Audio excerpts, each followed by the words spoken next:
Welcome to the Slop Farm. Enjoy the video.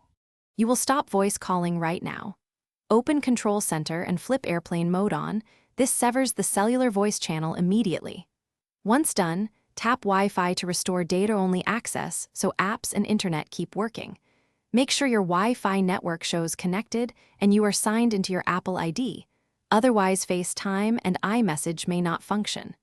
This approach avoids carrier settings because airplane mode is the only reliable way to cut cellular voice while preserving online access. Once airplane mode plus Wi-Fi are active, make sure no alternative routes can carry voice. Open Settings, go to Phone, and turn off Wi-Fi calling. This ensures the carrier can't route calls over Wi-Fi.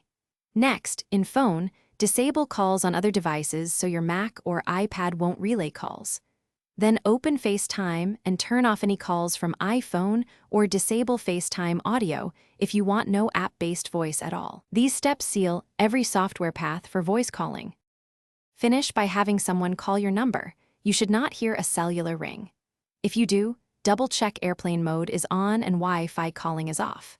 To restore normal voice service, simply disable airplane mode. Cellular voice returns instantly.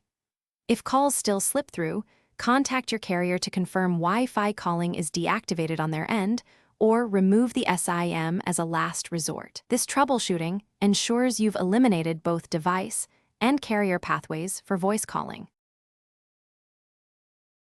Thanks for watching. Consider subscribing if we helped you today.